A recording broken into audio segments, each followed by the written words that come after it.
चलिए बच्चों, आज बात करते हैं हम लीनियर प्रोग्रामिंग प्रॉब्लम के बारे में। इससे पहले मैंने आपको एक्सरसाइज 12.1 कराई है, लेकिन उसमें मैंने कहीं भी ये जिक्र नहीं किया कि लीनियर प्रोग्रामिंग प्रॉब्लम होती क्या है। एक्चुअली वहाँ पर आपको समझाने का कोई लॉजिक नहीं बनता है, वहाँ तो सिर्फ आपको क्वेश्चन करना सिखाया गया। आप ऐसे ही समझिए जैसे वर्ड प्रॉब्लम्स होती हैं। वर्ड प्रॉब्लम्स आपने इक्वेशन सोल्व करने वाले क्वेश्चंस में की होंगी। वर्ड प्रॉब्लम जैसे एज वाली होती हैं, वर्ड प्रॉब्लम्स की राम की एज अभी इतनी है, 5 साल पहले इतनी होगी। उसके उससे इक्वेशन आप बनाते हैं और इक्वेशन बना के उनको सोल्व करते हैं। तो मैंने यहाँ पर आपको बनी हुई इक्वेशन को सोल्व करना तो सिखा दिया, लेकिन एक्चुअली वर्ड प्रॉब्लम से समझ में आएगा कि लीनियर प्रोग्रामिंग प्रॉब्लम है क्या। तो लीनियर प्रोग्रामिंग प्रॉब्लम्स बेसिकली आपके सिलेबस में ये 4 टाइप की हैं, बोर्ड पर लिखी हुई है। मैन्युफैक्चरिंग, डाइट, एलोकेशन और ट्रांसपोर्टेशन, मेनली ये 4 टाइप की होती हैं। ठीक है, आपके सिलेबस के अकॉर्डिंग होंगी तो बहुत सारी। तो जैसा नाम से हमें पता चल रहा है, मैन्युफैक्चरिंग मैन्युफैक्चरिंग मतलब कुछ चीजें बनती होंगी, कुछ कुछ प्रोडक्शन का कुछ काम होगा। ठीक है, जैसे ये नट बोल्ट की मैन्युफैक्चरिंग हो सकती है, बैट बॉल की हो सकती है, और कपड़ों की हो सकती है। इवन जैसे सिलाई वगैरह, टेलरिंग का काम है, ये सब भी क्या है, मैन्युफैक्चरिंग का हो गया है एक तरीके से। जैसे मिल वगैरह में काम होते हैं, कुछ भी चीजें जो बनती हैं, तो उसमें ना कुछ कंडीशंस होती हैं। आप सपोज आप किसी भी एक मिल की बात करिए जहां पर आप यही मान लीजिए कि कुछ बैट बॉल बनाने का कुछ काम है, बॉल बननी है, बॉल है ना, या बैट बनने हैं। ठीक है, तो बैट बनाने के लिए रॉ मटेरियल भी लगेगा, लकड़ी लेके आएंगे वो, उसके बाद उसमें कुछ घिसाई वगैरह भी होगी, उसकी उसकी कटिंग भी होगी, शेप भी उसे देंगे, तो सब में टाइम खर्च होता है। अब आप सारी चीजें एक दूसरे से कनेक्टेड होती हैं। आप एक बात मानिए कि मान लिया सपोज हमारे पास जो बैट बनाने के लिए जो हम लकड़ी लेके आए, वो हमारे पास सिर्फ 20 बैट बनाने के लायक है, और हमने जो मजदूर जो हायर किए, हमने जो लेबर हमने हायर कर ली बनाने के लिए, वो ऐसी हायर कर ली जो मतलब 100 बैट बना सकती है, 150 बैट बना सकती है, लेकिन रॉ मटेरियल हमारे पास 20 बैट का ही है, तो वहां भी नुकसान होगा ना। तो इसलिए सारी चीजों का ध्यान रखना पड़ता है हमें कि एक्चुअल में कितना रिसोर्सेज हमारे पास होना चाहिए, कैसी मशीनरी उसके लिए हम लगाएं, कितने घंटे हम मशीन को चलाएं जिससे आउटपुट मैक्सिमम से मैक्सिमम आए। ठीक है, हर कोई, चाहे वो मैन्युफैक्चरिंग हो, चाहे डाइट हो, एलोकेशन, कुछ भी हो, हर कोई यही चाहेगा कि उसकी जो प्रोडक्शन कॉस्ट है, यानी बनाने में जो खर्चा आया, वो कम से कम आता हो और प्रॉफिट ज्यादा से ज्यादा होता हो। तो इसमें क्वेश्चन सब ऐसे ही हैं कि खर्चा कम से कम आए और प्रॉफिट ज्यादा से ज्यादा हो। इसी टाइप से हमें मैनेज करना होता है चीजों को। क्वेश्चन करने से चीजें समझ में आएंगी। जैसे उसके लिए आप सबसे पहले क्वेश्चन नंबर 4 को पढ़िए। मैं आपके सामने क्वेश्चन नंबर 4 पढ़ देता हूं, आपको क्लियर हो जाएगा थोड़ा सा। देखिए, a manufacturer produce nuts and bolt, मतलब कोई मैन्युफैक्चरिंग कंपनी है नट और बोल्ट बनाने की, उसने नट और बोल्ट बनाए। It takes 1 hour of work on machine A and 3 hours on machine B to produce a package of nut. मतलब क्या हुआ कि उसके पास 2 टाइप की मशीन है, एक मशीन ए है, एक मशीन बी है। मशीन ए को 1 घंटा लगता है और मशीन बी को 3 घंटे लगते हैं नट बनाने में। ठीक है ना, मतलब 2 टाइप की मशीन ले रहा है, मशीन ए और मशीन बी। मशीन ए से 1 घंटे में बन जाता है नट, और मशीन बी से कहाँ गया, मशीन बी से 3 घंटे लगते हैं। ओके, फिर आगे कहा it takes 3 hour on machine A and 1 hour on machine B to produce a package of bolt. अब यहाँ ध्यान देना, देखो मशीन 2 टाइप की हैं, मशीन ए है, मशीन बी है। इन्हीं दोनों मशीनों का यूज करके वो नट भी बनाता है और दोनों मशीनों का यूज करके वो बोल्ट भी बनाता है। मतलब क्या होता है कि ये जो नट और बोल्ट है ना, उनके लिए सेम मशीनरी का यूज किया गया है। इन क्वेश्चन में यही खासियत होती है कि मशीन हो या लेबर हो, मजदूर हो, बनाने वाला कोई भी हो, मतलब सेम वही दोनों काम करेगा। नट भी उन्हीं मशीनों से बनेंगे, बोल्ट भी उन्हीं मशीनों से बनेंगे। तो 2 टाइप की मशीन है, मशीन ए और मशीन बी, और 2 ही चीजें बनानी है। तो इन क्वेश्चन को करने के लिए आप सबसे पहले एक टेबल जनरेट कर लिया करें। मैं आपको बना के दिखाता हूं एक टेबल। देखिए क्या करना है आपको, 2 टाइप की मशीन है, मशीन ए, मशीन बी। इन दोनों से नट और बोल्ट बनते हैं। तो अब आप सोच रहे होंगे कि इस टेबल की क्या जरूरत है, ये टेबल मैंने क्यों बनाई है। क्योंकि अब हम यहाँ पर डाटा फिल करेंगे। देखो, इसने नट के बारे में कुछ मशीन का कनेक्शन दे रखा है। क्वेश्चन में अगर फिर से रीड करूं, इसने कहा it takes 1 hour of machine 1 hour of work on machine A and 3 hours on machine B. मतलब नट बनाने में 1 घंटा तो मशीन ए का लगता है और 3 घंटे मशीन बी के। ये मैंने यहाँ पर जो आर्स हैं इसके वे मैंने यहाँ लिख दिए। ऐसे बोल्ट के भी दे रखे होंगे, क्योंकि लाइन पढ़ने से हमें याद थोड़े ना रहेगा, हम डाटा को नोट करेंगे ना, तो टेबुलर फॉर्म में आप नोट कर लो, क्योंकि दो चीजें बन रही है और दोनों के लिए दो ही मशीनों का यूज हो रहा है। ये जरूरी नहीं है आप मशीन यहीं रखें, नट बोल्ट यहाँ रखें, मशीन यहाँ लिख दो, नट बोल्ट यहाँ लिख दो, दो चीजें हैं, दो ही मशीनों का हम यूज कर रहे हैं। बोल्ट बनाने में क्या हो रहा है, बोल्ट बनाने का अगर हम देखें तो it takes 3 hour on machine A and 1 hour on machine B to produce a package of bolt. Bolt बनाने में 3 घंटे तो मशीन ए चलेगी उसकी और 1 घंटा मशीन बी चलेगी। ठीक है, 3 घंटे मशीन ए चल रही है बोल्ट बनाने में और 1 घंटा मशीन बी चल रही है। इतनी चीजें हमने यहाँ पर नोट कर ली। इसके बाद हम आगे चलते हैं। He earns a profit of rupees 17.50 per package on nuts and rupees 7 पर पैकेज ऑन बोल्ट। मतलब क्या हुआ कि जो नट है, नट पर एक एक पैकेज पर, ये एक पैकेज के लिखते हैं, पैकेज मतलब एक पैकेट वगैरह मान सकते हो आप कि एक पैकेट है नट का। एक पैकेट बनाने में मशीन ए को 1 घंटा लगा, मशीन बी को 3 घंटे लगे। बोल्ट का एक पैकेट बनाने में मशीन ए को 3 घंटे लगे, बोल्ट का और मशीन बी को 1 घंटा लगा। और एक पैकेट पर उसे नट पर उसे 17.5 का प्रॉफिट है और बोल्ट बनाने पर 7 रुपए का प्रॉफिट है। अब इस चीज को हम कैसे लिखें, देखिए नट और बोल्ट, तो आप यहाँ एक प्रॉफिट का कॉलम और बना लेंगे, यहाँ एक प्रॉफिट का आप कॉलम बनाएंगे और उसमें आप लिखेंगे फिर कि कितना कितना उसे प्रॉफिट होता है। नट पर उसे 17.50 का प्रॉफिट और बोल्ट पर होता है 7.00। इतना हमने ये प्रॉफिट वाला एक कॉलम बना के लिख दिया। नट के सामने लिखा मतलब नट का प्रॉफिट, बोल्ट के सामने लिखा मतलब बोल्ट का profit.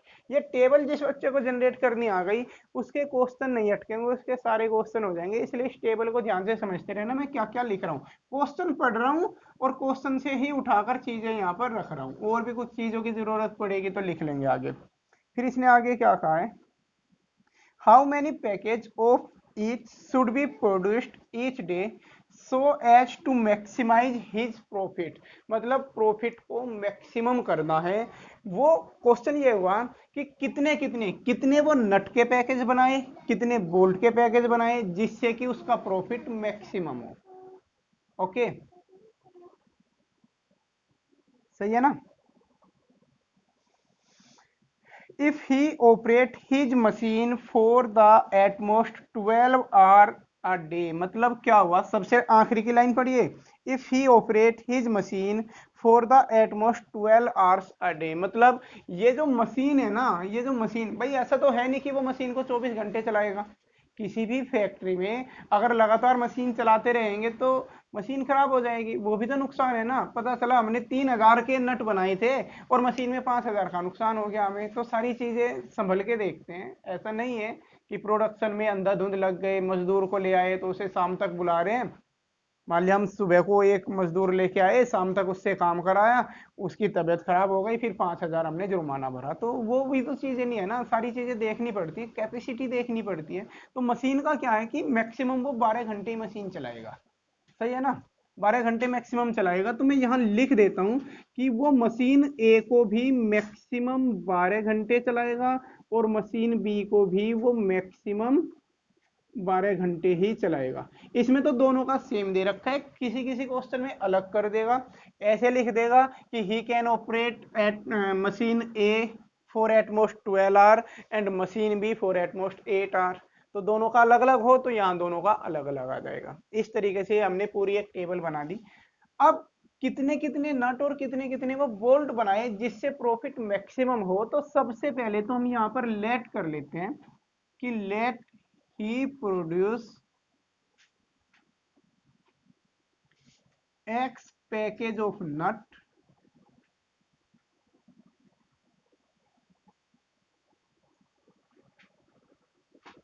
And y packages of bolt. Okay, तो अब हमें पता चला कि नट के उसने एक्स पैकेज बनाए और बोल्ट के उसने वाई पैकेज बनाए हैं। ओके, अच्छा इस क्वेश्चन में ये बताइए मैक्सिमम किसे करना है हमें। अब मैं कुछ टर्मिनोलॉजी, ये तो क्वेश्चन को हमने एक्सप्लेन कर लिया, ये क्वेश्चन से जो भी हमें डाटा दे रखा था उसे मैंने यहाँ पर लिख लिया, लेकिन अब कुछ छोटी छोटी सी टर्मिनोलॉजीज हैं उनके बारे में हम बात करते हैं। जैसे एक जेड आया था पिछली एक्सरसाइज में, आपने पढ़ा होगा, बार बार हम लिख रहे थे मैक्सिमाइज जेड या मिनिमाइज जेड। इस जेड को हम बोलते हैं ऑब्जेक्टिव फंक्शन। ऑब्जेक्टिव फंक्शन, नाम ध्यान रखना अब इनके।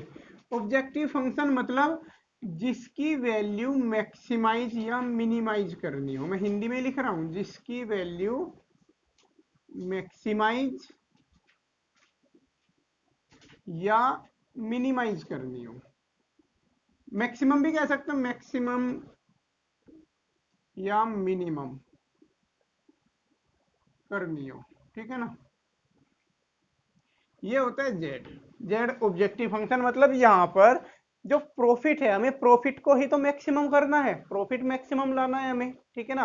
कंपनी को इसे जो ये मैन्युफैक्चरिंग यूनिट है नट बोल्ट की, इसे हम किस तरीके से चलाएं जिससे प्रॉफिट मैक्सिमम आए। प्रॉफिट मैक्सिमम आए मतलब हमें प्रॉफिट को मैक्सिमम शो करना है। तो जो जेड होगा यहाँ पर, जो ऑब्जेक्टिव फंक्शन होगा वो प्रॉफिट हो जाएगा। तो इस क्वेश्चन में हमें जेड को मैक्सिमाइज करना है। मैक्सिमाइज जेड इक्वल टू होगा कितना, यहाँ एक बनाएंगे एक्स वाई की टर्म में इक्वेशन बनाएंगे, वो समझना कैसे बनेगी। आप इससे देखिए, कंपनी जो भी ये मैन्युफैक्चरिंग यूनिट है, ये जो भी है फैक्ट्री, ये फैक्ट्री एक नट पर 17.5 का प्रॉफिट लेती है। नट के एक पैकेट पर 17.5 का। नट के कितने पैकेट बनाए उसने, एक्स बनाए, नट के एक्स बनाए, एक पर 17.5 का प्रॉफिट है, तो एक्स पर कितना हो जाएगा 17.5 एक्स, इतना ही तो होगा। एक पर प्रॉफिट है 17 रुपए का, 10 पर कितना होगा 17 गुना 10, एक्स पर कितना होगा 17 एक्स का। ऐसे ही होता है ना। ऐसे ही अगर इतना प्रॉफिट तो नट से आ गया, कंपनी को इतना प्रॉफिट नट से आया। बोल्ट बनाती है, अब बोल्ट के एक पैकेट पर 7 रुपए का प्रॉफिट है, बोल्ट के कितने पैकेट बनाए उसने वाई, तो बोल्ट पर कितना प्रॉफिट हो जाएगा 7 वाई। तो कंपनी का टोटल प्रॉफिट इतना ही तो होगा। ये प्रॉफिट नट से आया कंपनी को, ये प्रॉफिट बोल्ट से आया। कंपनी का टोटल प्रॉफिट मैक्सिमाइज करना है, टोटल मतलब दोनों के प्रॉफिट को सम कर देंगे, तो ये जेड मिल गया। अब हमें जेड बन गया हमारे पास, Z equal to 17.5 X plus 7 Y. ये चीज क्लियर हुई, ठीक है। क्योंकि एक पैकेट पर प्रॉफिट इतने का था, एक्स पैकेट बनाए तो एक्स पर हो जाएगा 17.5 इंटू एक्स। बोल्ट के एक पैकेट पर 7 रुपए का प्रॉफिट था, बोल्ट के वाई पैकेट बनाए तो बोल्ट पर प्रॉफिट हो जाएगा 7 वाई का। तो टोटल प्रॉफिट 7 वाई बोल्ट वाला, 17.5 एक्स नट वाला प्रॉफिट, तो टोटल प्रॉफिट हो गया 17.5 एक्स प्लस 7 वाई। इस प्रॉफिट को ही हमने जेड से रिप्रेजेंट कराया, क्योंकि इसी को हमें मैक्सिमाइज करना है। ओके, इस प्रॉफिट को आमतौर पे इन क्वेश्चन में या तो प्रोडक्शन कॉस्ट को मिनिमम करना होता है, ये कह देगा कि कितना कितना काम करें जिससे प्रोडक्शन कॉस्ट मिनिमम हो, कि खर्चा कम से कम आए, या फिर पूछेगा कि मुनाफा ज्यादा से ज्यादा हो। ओके, ये जेड हो गया। इसके बाद एक वर्ड आया हुआ था कॉन्स्टेंट्स।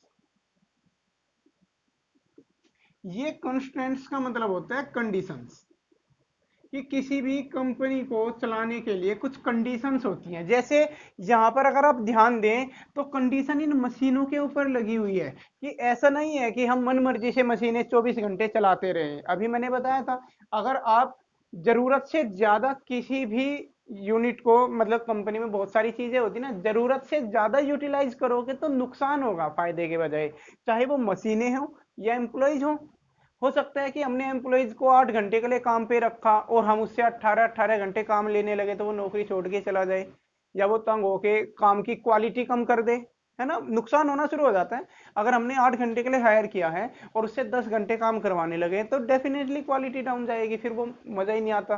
तो इसीलिए कुछ कंडीशंस होती हैं हर कंपनी को चलाने के लिए।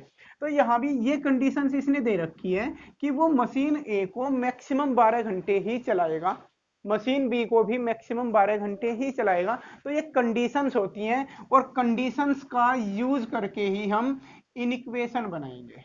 ओके, तो कंस्ट्रेंट्स इन इक्वेशन को कंस्ट्रेंट्स इसीलिए बोला गया था पिछले एक्सरसाइज में, क्योंकि ये कुछ कंडीशंस होती हैं। अब आप सोच रहे होंगे कि इनसे इन इक्वेशन बनेगी कैसे, तो उसे ध्यान से समझिए। देखो कैसे बनेगी, इसी वर्ड से बनेगी, ये जो मैक्सिमम 12 घंटे चलाते हैं। जैसे मशीन ए है, नट का एक पैकेट बनाने में 1 घंटा चली, 1 घंटा चली ना, एक एक घंटा चल के एक पैकेट बनाया नट का। नट के टोटल पैकेट कितने प्रोड्यूस कर दें कंपनी को, एक्स, जो हमने लेट किया है कि वो कितने कितने पैकेट बनाए जिससे प्रॉफिट मैक्सिमम हो, तो हमने मान लिया कि एक्स पैकेट वो नट के बनाए। अब आप एक बात बताइए, एक पैकेट बनाने में मशीन 1 घंटा चली, तो एक्स पैकेट बनाने में कितना चलेगी। फिर से बोल रहा हूं मैं, एक पैकेट 1 घंटे में बनाती है, एक पैकेट 1 घंटे में बनाती है, एक्स पैकेट कितने घंटे में बनाएगी, एक्स में बनाएगी। तो मशीन ए के जो एक्स आवर्स है, टोटल 12 घंटे चलनी है, एक्स घंटे तो मशीन ए नट बनाने में यूज हो गई, सही है ना। मशीन ए एक्स घंटे तो नट बनाने में चल गई, टोटल चलनी है 12 घंटे। इसकी बात करें, बोल्ट बनाने में 3 घंटे लगते हैं मशीन को, बोल्ट कितने बने, वाई। एक पैकेट बनाने में 3 घंटे लगते हैं, वाई पैकेट बनाने में कितने लग जाएंगे, 3 वाई लग जाएंगे। भाई एक पैकेट में 3 घंटे चली ना, वाई पैकेट बनाए तो 3 वाई हो गए। तो जो मशीन चली एक्स प्लस 3 वाई चली, एक दिन में एक्स प्लस 3 वाई। अब ये जो घंटे है ना मशीन चलने का जो टाइमिंग है, ये टाइमिंग 12 से ज्यादा नहीं होनी चाहिए, मैक्सिमम 12 हो सकती है। मतलब या तो 12 हो या 12 से कम हो, ठीक है। ये जो है ये या तो 12 हो या फिर 12 से कम हो, इसलिए यहां पर लेस देन का निशान आया, क्योंकि कहा था कि मैक्सिमम 12 चलनी है, कम चलने में तो कुछ नुकसान नहीं है ना, तो इसलिए लेस देन और इक्वल टू का।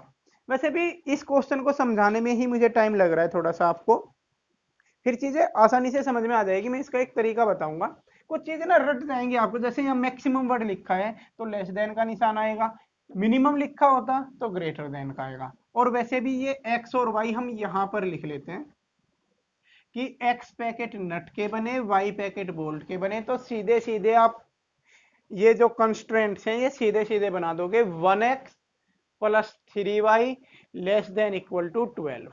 ऐसे ही अगर मशीन बी की हम बात करें, ये तो मशीन ए के लिए बना था, मशीन ए की कंडीशन थी, तो मशीन ए की कंडीशन से तो ये एक इनइक्वेशन बनी। मशीन बी की कंडीशन देखते हैं, मशीन बी 3 घंटे चलती है, नट के एक पैकेट में ही चल जाती है 3 घंटे, तो एक्स पैकेट बने तो 3x चल जाएगी एक्स पैकेट के लिए, ठीक है ना। अगर बोल्ट की बात करें तो 1 घंटे चलती है बोल्ट का एक पैकेट बनाने के लिए, बोल्ट के वाई पैकेट बनाने हैं तो वाई के लिए वाई घंटे चल जाएगी, एक पैकेट के लिए 1 घंटे, तो वाई पैकेट बनाने में वाई घंटा चलेगी। ये मशीन बी की टाइमिंग हो गई। और ये जो टाइमिंग है ये टोटल टाइमिंग 12 से कम रहनी चाहिए, मतलब लेस देन और इक्वल टू 12 रहनी चाहिए, ये वाली timing 3x plus y less than और इक्वल टू 12। ओके, चलिए ये इक्वेशन फर्स्ट हो गई, ये सेकंड हो गई। अब एक्स और वाई क्या है, यहाँ पर एक्स और y number of nuts and bolts हैं, ये कभी भी नेगेटिव नहीं हो सकते, मतलब एक्स और वाई दोनों की वैल्यू ग्रेटर देन और इक्वल टू 0 रहेगी। ये वाली कंडीशन हर क्वेश्चन में चलेगी, क्योंकि ये तो फर्स्ट क्वाड्रेंट के लिए है। यहाँ जो भी हम मान रहे हैं वो तो नंबर ऑफ नट्स और बोल्ट्स है ना, कंपनी नेगेटिव थोड़े ना बनाएगी कि -15 नट बन गए या माइनस के 20 बोल्ट बन गए, ऐसा तो कुछ है नहीं, पॉजिटिव रहेंगे। इसलिए ये वाली value x, y greater than equal to 0। तो अब ये क्वेश्चन यहां से अगर मैं इसे पूरा बॉक्स में करूं तो ये बिल्कुल पिछली एक्सरसाइज का क्वेश्चन बन जाता है आपका, ठीक है। मैक्सिमाइज करना है जेड को, ये दो इनइक्वेशन दे रखी हैं, आप इनसे ग्राफ बनाएंगे, ग्राफ बना के कॉमन रीजन देखेंगे, जिसे फिजिबल रीजन देखते हैं। फिजिबल रीजन के कॉर्नर पॉइंट आप ढूंढोगे, तो इसे मैं कंप्लीट करके दिखाता हूं आपको। खैर यहाँ पर दो वर्ड मैंने डिफाइन किए। ऑब्जेक्टिव फंक्शन क्या है, एक ऐसा फंक्शन जिसकी वैल्यू को हमें मैक्सिमम या मिनिमम करना हो, और यहाँ पर हमें जेड की वैल्यू को मैक्सिमम करना है, इसलिए ये जेड होगा ऑब्जेक्टिव फंक्शन, इस जेड को। ओके, एक टर्म आती है कॉन्स्ट्रेंट्स। कॉन्स्ट्रेंट्स मतलब कंडीशंस होती हैं किसी भी कंपनी, किसी भी मैन्युफैक्चरिंग वगैरह या डाइट प्रॉब्लम, सब में रहेगी कंडीशंस होती हैं।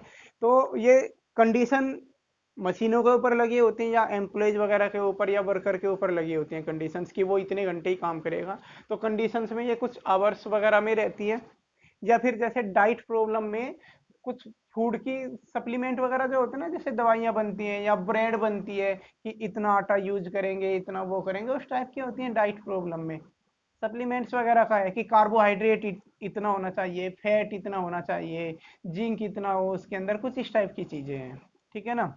तो उन पे कंडीशन लगी होती हैं, वहां भी कंडीशंस होती हैं कि हम 1 किलोग्राम में 200 ग्राम से ज्यादा फैट यूज नहीं करेंगे, 1 किलोग्राम में 400 ग्राम से ज्यादा कार्बोहाइड्रेट यूज नहीं करेंगे, इस टाइप की कंडीशंस वहां भी लगी होती है। तो उन्हीं कंडीशंस को बोला जाता है कॉन्स्ट्रेंट्स, और इन्हीं के हेल्प से बनती है ये इन इक्वेशन, ये जो लेस देन ग्रेटर देन वाली जो बनाई है मैंने।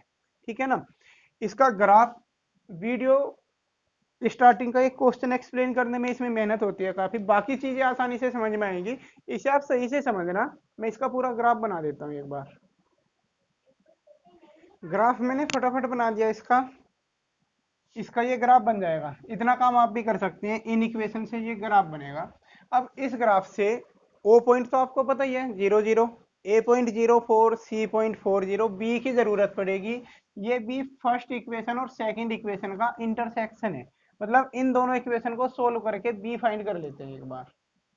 तो ये दोनों इक्वेशन सोल्व करने से x की वैल्यू भी 3 और y की वैल्यू भी 3 आ जाती है, इसलिए पॉइंट बी आ जाएगा। अब आप कॉर्नर पॉइंट और z की वैल्यू वाली टेबल बनाओगे, तो ये कॉर्नर पॉइंट और z की टेबल मैंने यहाँ पर जनरेट कर दी। इस टेबल में आप क्लियर देख सकते हैं कि जो z की मैक्सिमम वैल्यू है वो इस b पॉइंट पर आई है। बी पॉइंट क्या था, 3,3, मतलब x की वैल्यू भी 3 और y की वैल्यू भी 3। अब ध्यान से समझना, हमने कहा z की maximum value of z is 73.5 at point 3,3। ठीक है, इतनी बात तो सही है कि 3,3 पर जेड की मैक्सिमम वैल्यू आ जाती है। लेकिन इस बात का मतलब क्या हुआ, इसका मतलब ये है कि जब x की वैल्यू 3 है और y की वैल्यू भी 3 है तो z की वैल्यू 73.5 आती है। मतलब ये हुआ कि जब कंपनी 3 पैकेज नट के बनाए, 3 पैकेज ही बोल्ट के बनाए, तो उसका मैक्सिमम प्रॉफिट 73.50 आएगा, और ये प्रॉफिट उसका मैक्सिमम होगा। यानी कंपनी को रोज 3 नट के पैकेज बनाने चाहिए और 3 पैकेज उसे बोल्ट के बनाने चाहिए। ऐसा करने पर उसका प्रॉफिट मैक्सिमम रहेगा। और हमसे क्वेश्चन में यही पूछा गया था कि रोज कितने पैकेट नट और कितने पैकेट बोल्ट के बनाए जिससे प्रॉफिट मैक्सिमम हो। ओके, तो ये एक क्वेश्चन मैंने किया इसमें, और लगभग 22-23 मिनट का वीडियो हो चुका है ये। इसे समझें एक बार, और फिर एक्सरसाइज के सॉल्यूशन के लिए ये मैन्युफैक्चरिंग और डाइट के ये टेबल बना बना के मैं नेक्स्ट वीडियो में अपलोड करूंगा, इसमें नहीं लेता हूं। अभी इसी एक को देखिए, फिर से सुनिए। आप क्या करेंगे, ये टेबल आप जनरेट कर लेंगे, यहाँ पर ये जो x और y है वो भी लिख लेंगे कि नट के x पैकेज और बोल्ट के y। ओके, मैक्सिमम या मिनिमम, आमतौर पे ये प्रॉफिट होगा या फिर कॉस्ट होगी, कॉस्ट मिनिमम हो या प्रॉफिट मैक्सिमम हो, इस टाइप की चीजें होंगी, वो क्वेश्चन में लिखा होगा। तो जेड निकालने के लिए क्या होगा, बिल्कुल सीधे सीधे मल्टीप्लाई होनी होती है। देखो Z equal to 17.5x plus 7y, clear है आपके सामने। इसलिए मैंने कहा था थोड़ी सी प्रैक्टिस के बाद आप डायरेक्ट कर पाएंगे। 17.5x प्लस 7y, ये तो जेड हो जाएगा। अच्छा जी, कॉन्स्ट्रेंट्स यहां से बनेंगे, ये जो लिखे होते हैं, देखो 1x प्लस 3y, उंगलियों के इशारे समझते रहना, 1x प्लस 3y। मैक्सिमम लिखा है तो लेस देन का निशान लगाओगे, मिनिमम लिखा होता तो ग्रेटर देन का लगता, उल्टा होता है। ठीक है, तो 1x plus 3y less then 12, equation first बनी। दूसरे कॉलम से इक्वेशन सेकंड बनेगी। कहीं मशीन सी भी होती, 3 मशीन होती तो 3 इक्वेशन बनती, 4 मशीन होती तो 4 इक्वेशन बनती। दूसरी कैसे बनेगी मशीन बी के हिसाब से, 3x plus 1y less than equal to 12, तो 3x plus 1y less than equal to 12। और ये हर जगह आप लिख देंगे x comma y greater than 0। उसके बाद इसका ग्राफ बनाएंगे और पूरा प्रोसीजर आप फॉलो करेंगे। ये आ जाएगी बाद में। इसका मीनिंग क्या हुआ, ये जो पॉइंट है एक्चुअली ये x और y की वैल्यू ही है जो हमें चाहिए थी। यानी जब 3 पैकेट नट के बने, 3 बोल्ट के बने, तो प्रॉफिट मैक्सिमम होगा। और वो मैक्सिमम प्रॉफिट होगा कितना, वो 73 रुपये 50 पैसे का प्रॉफिट होगा कंपनी का मैक्सिमम। इस टाइप के क्वेश्चन है, करके देखो। अभी से ही समझना, नेक्स्ट वीडियो में भी थोड़ी देर में अपलोड कर रहा हूँ।